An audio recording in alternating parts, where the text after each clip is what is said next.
Praise the lord. ప్రభు అయిన యేసు క్రీస్తు ప్రశస్త నామములో మీ అందరికీ హోసన్నా మినిస్ట్రీస్ తరపున హృదయపూర్వకమైన వందనాలు. Praise the Lord.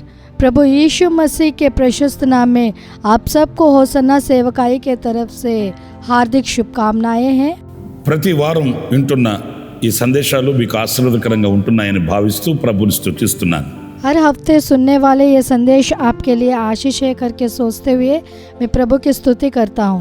ఈ సందేశాలు అనేకులకు మీరు కూడా చేరువ చేస్తారని భావిస్తున్నాను. इन संदेशों को आप भी बहुत से लोगों तक पहुँचाएंगे करके मैं मानता हूँ.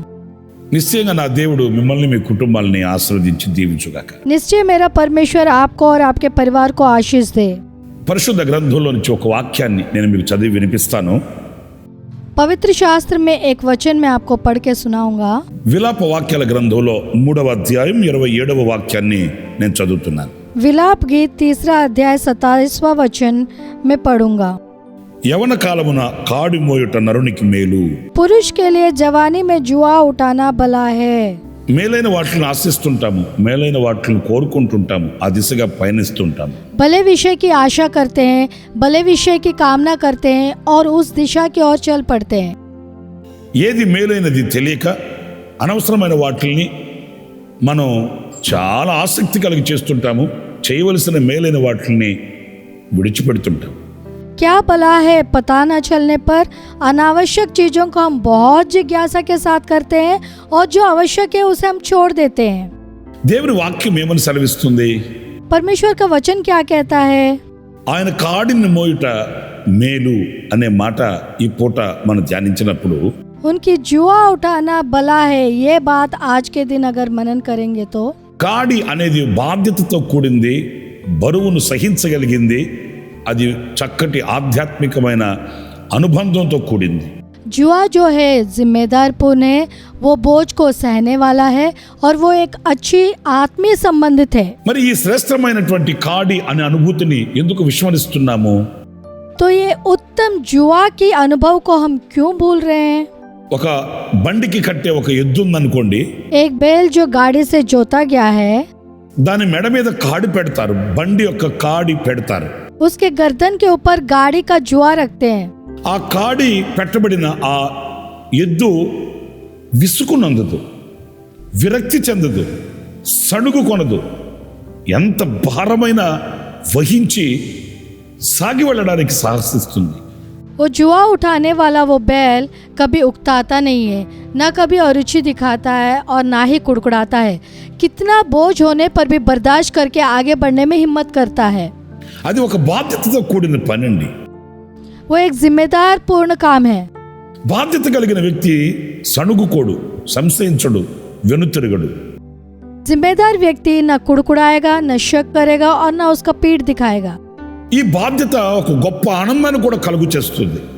ये जिम्मेदारी बेहद आनंद देता है. ఒకవేళ ఎద్దుతో మనం మాట్లాడగలిగితే, ఆ కాడిని మోస్తున్న ఎద్దుని మీరు అడిగినప్పుడు విసుగు చెందినట్లుగా కాదు, కానీ ఒకవేళ అందులో పాఠం నేర్చుకోగలిగితే ఈ బాధ్యతని, ఈ భారాన్ని మోయడానికే నేను పుట్టాను బాబు అని చెప్తుంది ఎద్దు. अगर आप बैल से बातें करने से, जुआ उठाने वाले बैल से पूछने पर उकताता नहीं है. अगर उससे हम सीख सकते हैं तो मैं ये बोझ और जिम्मेदारी को निभाने के लिए ही पैदा हुआ हूँ, ऐसा कहेगा ये बैल. కనుక ఈ కాడి మోయడం మనకు మేలు అని వాక్యం సెలవిస్తుంది. इसलिए ये जुआ उठाना हमारे लिए भला है, ऐसे परमेश्वर का वचन कहता है. ఏ కాడి? कौन सी जुआ? పరిశుద్ధ గ్రంథంలో మనం చదివినప్పుడు पवित्र शास्त्र में हम पढ़ने से మత్తయి సువార్త 11వ అధ్యాయం 28వ వాక్యాన్ని నేను చదువుతాను. मत्ती सुसमाचार 11वां अध्याय 28वां वचन में पढ़ूंगा. ప్రయాసపడి భారం మోయించున్న సమస్త జనులారా నా యొద్దకు రండి, నేను మీకు విశ్రాంతి కలుగజేతును. నేను సాత్వికుడను, దీన మనసు గలవాడును గనుక మీ మీద నా కాడు ఎత్తుకొని నా యొద్ద నేర్చుకునుడి, అప్పుడు మీ ప్రాణములకు విశ్రాంతి దొరుకును. हे सब परिश्रम करने वालों और बोझ से दबे हुए लोगों, मेरे पास आओ, मैं तुम्हें विश्राम दूंगा। मेरा जुआ अपने ऊपर उठा लो और मुझसे सीखो, क्योंकि मैं नम्र और मन में दीन हूँ, और तुम अपने मन में विश्राम पाओगे। మీ మీద నా కాడి ఎత్తుకొని, मेरा जुआ अपने ऊपर उठा लो। ఇది ప్రభు యొక్క కాడి, ये प्रभु का जुआ है, దేవుని యొక్క కాడి. ये परमेश्वर का जुआ है। అంటే లోక సంబంధంగా కొన్ని అనుభవాలు ఉన్నాయి, అవి కావు. मतलब सांसारिक रीति से कुछ अनुभव है, वो नहीं। దేవుడు మన మీద పెట్టిన బాధ్యతని వహించడం, परमेश्वर जो जिम्मेदारी हमारे ऊपर रखे हैं उसको निभाना है, విస్మరించడం కాదు. उसको भूलना नहीं है। దేవుడు పెట్టిన భారాన్ని, బాధ్యతని సంతోషంగా అంగీకరించి ఆ బాధ్యతని కడముట్టించాలని ప్రయత్నం చేయడం, ప్రయాసపడడం, కష్టపడడం, గమ్యాన్ని చేరుకోవడం.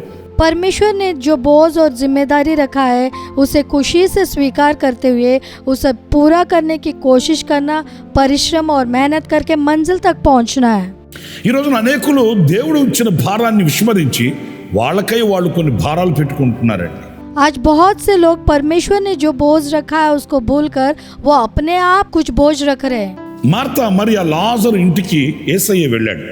मार्ता, मरिया और लाजर के घर में यीशु मसीह गए हैं। ఆ ఇంట్లో యేసయ్య కూర్చొని ఉన్నాడు. वो घर में यीशु मसीह बैठे हुए हैं। మరియమ్మ ఆయన పాదాల దగ్గర కూర్చొని ఆయన మాటలు వింటుంది. मरियम उनके चरणों के पास बैठकर उनके बातें सुन रही थी। మార్తమ్మ గారు అనేక పనులు ఆమె చేస్తూ అందులో విసిగిపోయి విరక్తి కలిగిన మాటలు మాట్లాడుతుంది. मार्ता जो है बहुत से काम करके उसमें उकता कर अरुचि से बात करने लगी। అప్పుడు యేసయ్య ఏమన్నాడు? तब यीशु ने क्या कहा? నీవు అనేకమైన పనులు పెట్టుకొని తొందరపడుతున్నవే కానీ तो बहुत से कामों के वजह से घबराती है, लेकिन ఉత్తమమైన దానిని గ్రహించలేకపోతున్నావు, उत्तम चीज को जांच नहीं पा रही है, శ్రేష్టమైన దానిని గ్రహించలేకపోతున్నావు. श्रेष्ठ चीज को जांच नहीं पा रही है। అందుకే కదా ఈ విరక్తి, इसीलिए ये अरुचि है అందుకే ना? కదా ఈ విసుగు. इसीलिए उकता जा रही है ना? ఎవరో తోడు పడట్లేదని, ఎవరో అండగా ఉండట్లేదని, ఎవరో చేతికి రావట్లేదని అలసిన అనుభవాలు ఎందుకు వస్తున్నాయి? कोई साथ नहीं दे रहा है, कोई सहयोग नहीं कर रहा है, कोई हाथ नहीं बढ़ा रहा है, ऐसे तका देने वाले अनुभव क्यों आते हैं? నీ చెల్లి అయిన మరియ చూడు, పాదాల దగ్గర కూర్చొని ఉత్తమమైన దాన్ని ఆమె ఏర్పరచుకుంది. अपनी बहन मरियम को देखो, चरणों के पास बैठकर उत्तम चीज को उसने चुना है। దేవుని మూలముగా కలిగిన భారం మనకు సులువుగా ఉంటుందండి. परमेश्वर के द्वारा पाया गया बोझ हमारे लिए आसान रहेगा। ఆయన మూలముగా కలిగే ఆలోచన చాలా ఉత్తమముగా ఉంటుందండి. उनके द्वारा पाया गया सोच बहुत ही उत्तम है। ఏదో మనం కష్టపడి చేస్తున్నట్లుగా ఉండదు, वो मुश्किल से कर रहे हैं ऐसे नहीं दिखेगा, ప్రయాసపడి చేస్తున్నట్లుగా ఉండదు. बहुत ही परिश्रम से कर रहे हैं ऐसे नहीं। ఈ వాక్యంలో వ్రాయబడిన మాట, इस वचन में लिखा गया बात, మన ప్రాణములకు విశ్రాంతి కలుగుతుంది, हमारे प्राण को विश्राम मिलेगा, విశ్రాంతిగా బ్రతకగలుగుతాము, विश्राम से जी सकेंगे, దైవ సంబంధమైన ప్రశాంతత మనం అనుభవించగలుగుతాం. परमेश्वर संबंधित शांति को हम अनुभव कर पाएंगे। ఈరోజు అనేక మంది అనవసరమైన కార్యక్రమాల్లో, అవసరం లేని వాటిలో తన మునకలై అల్లాడిపోతున్నారండి. आज बहुत से लोग अनावश्यक चीजों में ऊपर नीचे होकर तड़प रहे हैं। దైవ సంబంధమైన కాడి, ప్రభు యొక్క కాడి ఎప్పుడు కూడా మనల్ని అలాగ వ్యర్థమైన వాటి యందు నడిపించదు, మనల్ని ఆశీర్వాదకరమైనటువంటి దీవెనకరమైన మార్గంలో మనల్ని నడిపిస్తుందనేది మనం గుర్తించాలి. परमेश्वर संबंधित जुआ और प्रभु का जुआ कभी भी हमें व्यर्थ मार्ग में लेके नहीं जाता है, हमेशा हमें आशीषित मार्ग में लेके जाता है, ये हमें जांचना है। మరొక మాట నేను మీకు జ్ఞాపకం చేస్తాను. और एक बात मैं आपको याद दिलाऊंगा, లేవియా కాండం 26వ అధ్యాయం 13వ వాక్యం చదువుతానండి. लेवी अवस्था 26वां अध्याय 13वां वचन में पढ़ूंगा। మీరు ఐగుప్తీయులకు దాసులు కాకుండా వారి దేశంలో నుండి మిమ్మల్ని రప్పించి తిని, నేను మీ దేవుడైన యెహోవాను, నేను మీ కాడి పలుపులను తెంపి మిమ్మను నిలువుగా నడవచేసి తిని. मैं तो तुम्हारा वह परमेश्वर यहोवा हूँ जो तुमको मिस्र देश से इसलिए निकाल ले आया कि तुम मिस्रियों के दास ना बने रहो, और मैंने तुम्हारे जुए को तोड़ डाला है। నేను మీ కాడి పలుపులను తెంపి అంటే ఇది ఏ కాడి? ఐగుప్తు కాడి. मैंने तुम्हारे जुए को तोड़ डाला है। मतलब ये कौन सी जुआ है? वो मिस्र का जुआ ఈ है। ఐగుప్తులో వాళ్ళు ఎలాంటి బ్రతుకుతూ వస్తున్నారంటే శ్రమ పడుతున్నారు కానీ కష్టపడుతున్నారు కానీ దాస్యపు గృహంలో జీవిస్తున్నారండి. वो मिस्र में कैसे जीवन जीते हुए आए हैं? वो मेहनत कर रहे, परिश्रम कर रहे, लेकिन दास का जीवन जी रहे हैं। దాసుడు దేనికి స్వతంత్రుడు కాడు. दास किसी भी विषय में आजाद नहीं है। దాసునికి మాట్లాడే శక్తి లేదు. दास को बात करने की सामर्थ्य नहीं है। బానిసకి తన స్వతంత్రంగా తన స్వాభిప్రాయాన్ని చెప్పుకునే అర్హత లేదు. गुलाम को आजादी से अपनी मर्जी बताने की योग्यता नहीं है। కష్టపడుతున్నారు కానీ ఫలితం దొరకట్లేదు. मेहनत कर रहे हैं लेकिन उसका फल नहीं पा रहे हैं। రెక్కల ముక్కలు చేస్తున్నారు కానీ ఫలితం కనిపించట్లేదు. खून पसीना एक कर रहे हैं लेकिन उसका प्रतिफल नहीं दिख रहा है। అల్లాడిపోతూ తల్లడిల్లిపోతూ వాళ్ళ ఐగుప్తులో నుంచి ప్రభుకు మొరపెట్టుకున్నారంట. तड़पते हुए तरसते हुए वो मिस्र से परमेश्वर को पुकार रहे हैं। దేవుడు ఆ కాడిని విరగగొట్టి వారిని ఆ ఐగుప్తు బానిసపు బ్రతుకులో నుంచి విడిపించినట్లుగా సత్యవాక్యం సెలవిస్తుంది. परमेश्वर ने उनके जुए को तोड़कर उनको मिस्र के गुलामी से छुड़ाए हैं, ऐसा सच्चा वचन कहता ఈ है। సమయాన్ని కూడా ये समय में भी మీలో ఎంతమంది ఈ ఐగుప్తు అనే అనుభవపు కాడి క్రింద నలిగిపోతున్నారో నాకు తెలియదు. आप में से कितने लोग ये मिस्र के जुए के नीचे दब रहे हैं, मैं नहीं जानता हूँ। సంతోషంగా ఉండలేక, खुशी से रह नहीं पाते हैं, సమాధానంగా బ్రతకలేక, शांति से जी नहीं पाते हैं, కష్టార్జితం చేతికి రాక, मेहनत की कमाई हाथ नहीं लगता है, కుటుంబపు వ్యవస్థ అతలాకుతలమై, और पारिवारिक व्यवस्था उथल पुथल होता है, పిల్లలు చేతికి రాని పరిస్థితుల్లో, और बच्चे हाथ नहीं लगते हैं। జీవితంలో విరక్తి చెంది ఇక చావే శరణ్యం అనుకుంటున్న క్లిష్ట పరిస్థితుల్లో ఎంతమంది బ్రతుకుతున్నారో నాకు తెలియదు. जीवन से अरुचि पाकर मौत ही मेरे लिए शरण है करके कितने लोग जी रहे, मैं नहीं जानता हूँ। ఈ మాటలు వింటున్నప్పుడు అలాంటి అనుభవాలు నీలో ఉంటే ఈరోజు ప్రభుని అడిగితే ఆయన నీ కాడిని, ఈ ఐగుప్తు అనే కాడిని తొలగించి ఆయన చిత్తం అనే కాడిని మీద పెట్టి ప్రశాంతతను అనుగ్రహిస్తాడు. ये बातें सुनते समय अगर ऐसा अनुभव आपके जीवन में है, आप प्रभु से मांगने से मिस्र के जुआ को निकालकर उनकी इच्छा अनुसार जुआ आपके ऊपर रखकर आपको शांति देगा। ఈ ఐగుప్తు కాడి ఎంత కాలం ఆ కాడి కింద ఉన్నప్పటికీ నెమ్మది కలగదు, విశ్రాంతి కలగదు, ప్రశాంతత ఉండనే ఉండదు. मिस्र का जुआ, जितने साल आप मिस्र के जुए के नीचे दबे रहोगे, आपको चैन नहीं रहेगा, शांति नहीं रहेगा और विश्राम नहीं అందుకే पाओगे। ఆయన పిలుస్తున్నాడు. इसलिए वो बुला रहे हैं। వాస్తవంగా ఇలాంటి కష్ట పరిస్థితుల్లో ఉన్న వాళ్ళని చూసి దాటుకుని వెళ్ళిపోతారు. हकीकत में ऐसे मुश्किल मुसीबत परिस्थिति में रहने वालों को देखकर पार करके चले जाते हैं, కానీ ఆయన అందరిలాగా దాటుకుని వెళ్ళిపోవట్లేదు. लेकिन वो सबके जैसे पार करके नहीं जा रहे हैं, చూసి చూడనట్లు వెళ్ళిపోవట్లేదు. देखकर भी अनदेखा नहीं कर रहे हैं। కనికరం కలిగిన వాడై, దయ కలిగిన వాడై ఆయన పిలుస్తున్నాడు. ప్రయాసపడి భారము మోయుచున్న వారిలా, करुणामय और दयालु होकर हमें बुला रहा है, हे परिश्रम करके बोझ से दबे हुए लोगों, నా యొద్దకు రండి, मेरे पास आओ, నేను మీకు విశ్రాంతినిస్తాను, मैं तुमको विश्राम दूंगा, నేను మీకు ప్రశాంతతనిస్తాను. मैं तुमको शांति दूंगा। మరి విశ్రాంతి ఇచ్చే దేవుని దగ్గరికి నడవగలవా?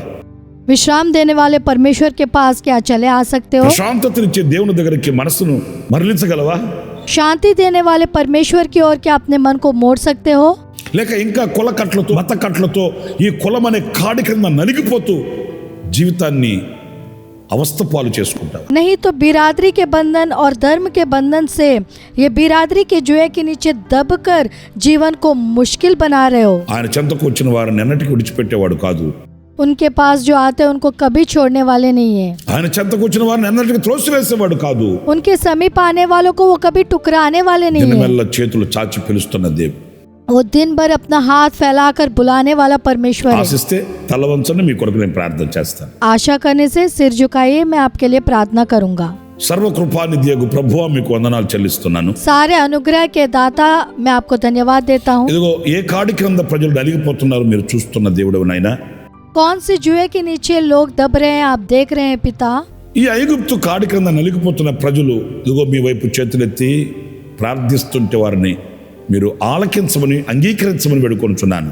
ये मिस्र के जुए के नीचे दबने वाले लोग आपके तरफ मुड़कर जब प्रार्थना करते हैं तब आप स्वीकार करने के लिए प्रार्थना करता हूँ पिता। విడిపించే దేవుడవు నడిపించే దేవుడవు నాయనా छुड़ाने वाले परमेश्वर है, चलाने वाले परमेश्वर है पिता। ఆనాడు మా పితరులు రక్షించిన దేవుడవయ్యా उस दिन मेरे पितरों को बचाने वाले परमेश्वर है पिता। ఇదిగో ఈనాడు ఈ ప్రజలను కూడా మీరు త్రోసివేసే దేవుడు కాదు గనుక आज भी इन लोगों को आप टुकराने वाले परमेश्वर नहीं है, इसलिए మీ కాడి క్రింద నీ ప్రజలు విశ్రాంతి పొందుకోవడానికి आपके जुए के नीचे आपकी प्रजा शांति पाने के लिए మీ కాడి సులువైనది గనుక ప్రశాంతంగా బ్రతకడానికి और आपके जुए के नीचे शांति से जीने के लिए మీ చిత్తాన్ని నెరవేర్చుటలో ఉన్న ఆనందాన్ని పొందుకోవడానికి సహాయం చేయండి आपकी इच्छा को पूरा करने में जो आनंद है उसको पाने में सहायता करिए। మమ్మల్ని ఒక్కొక్కరిని మీ చేతులు సమర్పించుకుంటూ हम अपने आप को आपके हाथों में सौंपते हुए యేసు నామములో ప్రార్థించి వేడుకొనుచున్నాను తండ్రి यीशु मसीह के नाम से प्रार्थना करता हूँ पिता, ఆమేన్ आमीन।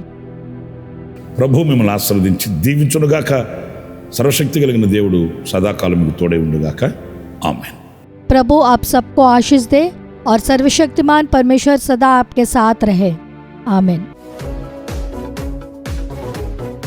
हर सोमवार ये अनुग्रह वचन संदेशों के लिए और बहुत से आत्म संबंधित संदेशों के लिए हमारे YouTube चैनल को सब्सक्राइब करिए। Pastor Ramesh Hosanna ministries.